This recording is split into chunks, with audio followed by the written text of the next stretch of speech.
বন্ধুরা, সংসারে হাজার হাজার টাকা বেঁচে যাবে গুরুত্বপূর্ণ 3টি টিপস আপনাদের জানা থাকলে তাহলে পুরো ভিডিওটা অবশ্যই দেখবেন, না হলে বুঝতে পারবেন না আমি কোন কোন টিপসের কথা বলছি। তো বন্ধুরা, পুরো ভিডিওটা দেখার অবশ্যই অনুরোধ রইল। তো চলুন আমার প্রথম টিপসের কথা বলি।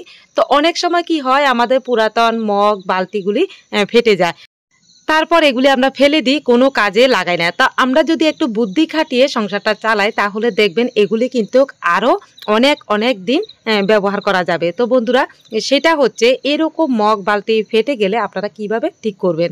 তো বন্ধুরা দেখুন, এই মগটা কিন্তু একদম ফেটে গেছে। আর আমি কি করলাম দেখুন, এখানে 1 চামচের মতো আমি এখানে ময়দা দিয়ে দিলাম। তো বাড়িতে ময়দা না থাকলে অবশ্যই আটা দিলেও হবে। এই দেখুন, প্রথমে আমি ময়দাগুলিকে ভালোভাবে একদম চেপে চেপে লাগিয়ে দিলাম। এরপর দিলাম ফেভিকল। তো আপনারা অবশ্যই এটা ব্যবহার করবেন। ফেভিকল একটু দিয়ে আমরা যদি এই মগটা আরও 6 মাসেরও বেশি ব্যবহার করতে পারি তাহলে কেমন হয় বন্ধুরা, অনেক উপকারী একটা টিপস হলো না? এই দেখুন, এবার ফেভিকল দিয়ে একটু চামচ দিয়ে আমি ভালোভাবে ময়দার সাথে লাগিয়ে দিলাম। এবার একটু রোদে আমি দিয়ে এনে দেখাই আপনাদেরকে। দেখুন কত শক্ত হয়ে গেছে। এই দেখুন, আঙ্গুলও কিন্তু কার লাগছে না। আর এটা কিন্তু আমি আরও 6 মাসেরও বেশি ব্যবহার করতে পারবো।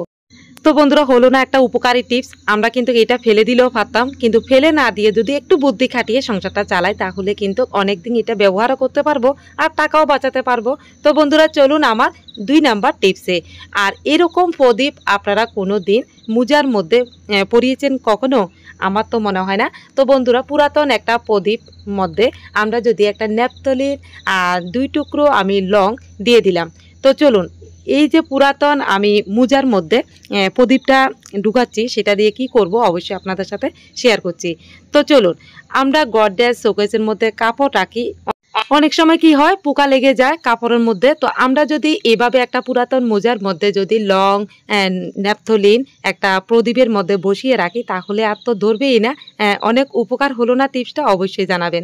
তো চলুন বন্ধুরা, আমার 3 নাম্বার টিপসে। আমার 3 নাম্বার টিপস হলো গ্যাসের বার্নার। তো অনেক সময় কি হয়, গ্যাস জ্বালানোর পর আমাদের যে বার্নারটা থাকে সেটার মধ্যে দিয়ে আগুন বেরিয়ে যায়, তখন কিন্তু আমাদের অনেক গ্যাস খরচ হয়। তো আমরা যদি একটু বার্নারটা তুলে যদি একটু কোলগেট লাগিয়ে তারপরে বার্নারটা বসিয়ে দিই তাহলে দেখবেন একদমই গ্যাস বের হবে না, আর আপনাদের কিন্তু অনেক গ্যাস বাঁচবে। তো বন্ধুরা, হলো না?